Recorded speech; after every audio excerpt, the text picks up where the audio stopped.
4 बजे निकलना है वाराणसी के लिए। आप उठ जाओगे क्या? हाँ हाँ, क्यों नहीं। मेरी इच्छा है कि परलोक जाने से पहले वाराणसी में गंगा स्नान करा। मैं आपको गणेश जी और उनके भक्त की कहानी सुनाने जा रही हूँ। एक बार तो मेरा जीवन सफल हो जाएगा गंगा नहाकर। पर दादी, आपकी तो तबीयत ठीक नहीं रहती, इतना दूर का सफर तय कैसे करोगे? थक जाओगे दादी, रहने दो। नहीं बच्चों, कार्तिक स्नान में काशी नगरी में गंगा नहाने से ही अब मुझे शांति मिलेगी। अब तो मैंने मन बना ही लिया है, इस बार गंगा मैया के दर्शन करने जाकर ही रहूंगी। चलो अब सब बातें छोड़ो, लाओ मेरे स्वेटर शॉल इस बैग में रख दो। विपुल और सुहानी की दादी यशोदा देवी की इच्छा थी कि एक बार वो कार्तिक स्नान के लिए गंगा मैया के दर्शन करने जाएं। पर बढ़ती उम्र के कारण सब उन्हें यात्रा के लिए मना कर रहे थे। पर यशोदा देवी ने इस बार ठान ही लिया था कि वो गंगा स्नान के लिए जाकर ही रहेंगी। इसीलिए सबने गंगा स्नान के लिए वाराणसी की ट्रिप का प्लान कर लिया। वाराणसी की ट्रेन भी बुक हो गई। माँ, अब तो खुश हो ना? ट्रेन का टिकट बुक हो गया है। सुबह 4 बजे उठ जाना, 6 बजे की ट्रेन है। हमें 5 बजे निकलना होगा। आधा घंटा तो स्टेशन पहुंचने में लग जाएगा। हाँ हाँ, मैं उठ जाऊंगी बेटा, तू चिंता मत कर। माँ जी, आपकी सारी दवाइयाँ मैंने डिब्बे में रख दी हैं। आपकी आंखों में डालने के लिए आई ड्रॉप फ्रिज में रखे हैं। सुनो जी, मुझे याद दिला देना, सुबह निकाल लूंगी। ठीक है। अच्छा माँ, अब तुम सो जाओ, सुबह जल्दी उठना है। हम भी सोने जा रहे हैं। चलो बच्चों, तुम लोग भी सो जाओ। दादी के चेहरे पर गंगा स्नान पर वाराणसी जाने की खुशी विपुल और सुहानी को साफ दिखाई दे रही थी। अपनी दादी की सारी पैकिंग करके बच्चे भी सोने के लिए चले जाते हैं। सुहानी अपनी दादी के साथ ही सोती थी। सुबह के 3 बजे के आसपास जब सुहानी की आंख खुली तो उसने देखा उसकी दादी ठंड से कांप रही है और उन्हें बहुत तेज बुखार है। वो घबरा कर उठी। उसने मम्मी पापा और विपुल को बुला दिया। माँ, तुम्हारी तो तबीयत बहुत खराब है, हमें ये ट्रिप कैंसिल करनी होगी। मैं अभी डॉक्टर को फोन करता हूँ। नहीं नहीं, मुझे गंगा स्नान के लिए जरूर जाना है। मरने से पहले मेरी बहुत इच्छा थी कि मैं ये कार्तिक गंगा स्नान वाराणसी में ही करूं। पर माँ जी, आपकी तबीयत बहुत खराब है, आपका सफर पर जाना बिल्कुल सही नहीं। सुनो, देर मत करो, डॉक्टर को बुला लो। मैंने डॉक्टर साहब को फोन कर दिया है, वो आते ही होंगे। असल में सुबह सुबह बुलाया है ना, तो आने में भी समय लगेगा। सो रहे थे, इमरजेंसी में उठाया है। यशोदा देवी को काफी तेज बुखार था। डॉक्टर ने आकर यशोदा देवी का चेकअप किया। लगता है इन्हें वायरल बुखार हुआ है। कम से कम 3 दिन ठीक होने में लगेंगे, उसके बाद भी काफी कमजोरी आ जाती है। माताजी, आपको पूरा रेस्ट करना है। आप सभी ध्यान रखिएगा कि ये ज्यादा चले फिरे नहीं, क्योंकि वायरल बुखार में भी रेस्ट करना बहुत जरूरी है। बाकी मैंने इंजेक्शन दे दिया है और ये दवाइयां मैंने पर्चे पर लिख दी हैं। 5 दिन का कोर्स पूरा करना है।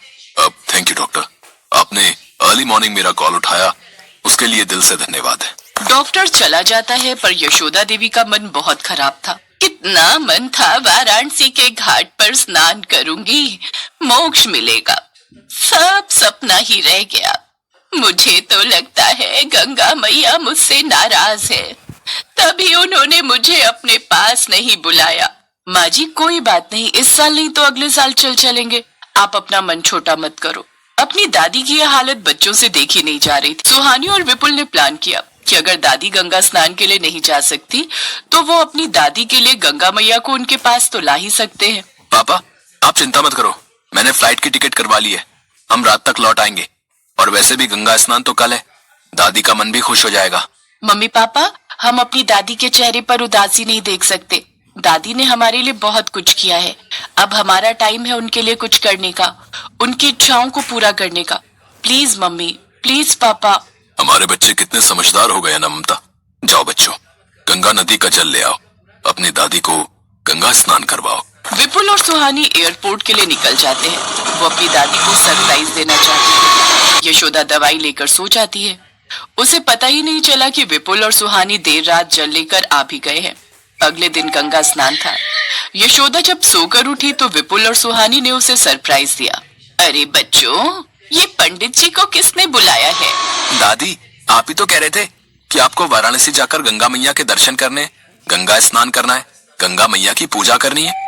बोला तो था, पर कोई बात नहीं, तबीयत ठीक।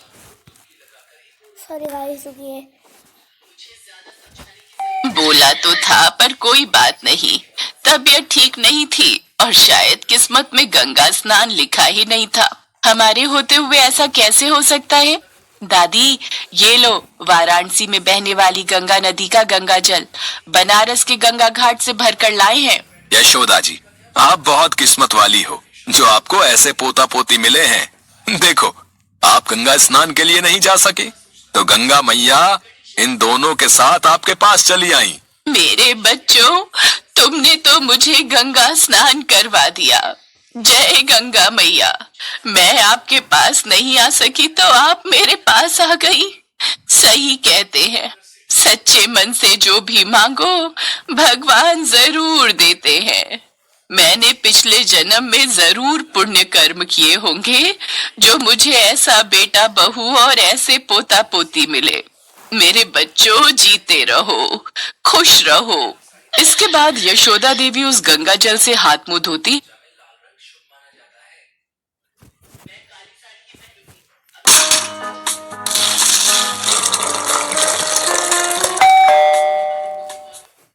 यशोदा देवी उस गंगा जल से हाथ मुंह धोती है और पूरे घर में गंगा जल से छिड़काव करती हैं, मानो पूरा घर उस दिन गंगा स्नान कर रहा हो। वातावरण बिल्कुल ऐसा बन गया था। अपनी दादी के चेहरे पर खुशी देखकर विपुल और सुहानी भी बहुत खुश हो रहे थे। सब मिलकर पंडित जी के साथ गंगा मैया की पूजा आरती करते हैं। यशोदा की आंखों में खुशी के आंसू थे। वो गंगा मैया को धन्यवाद कहती है कि आज उसके अच्छे कर्मों का फल उसे मिल गया। घर बैठे ही उसे गंगा मैया के दर्शन हो गए। अपने पूरे परिवार का इतना प्यार देखकर यशोदा देवी की आंखों से खुशी के आंसू छलक जाते हैं और वो अपने पोता पोती को गले से लगा लेती है। रामनगर के एक छोटे से गांव में कमला नाम की एक बूढ़ी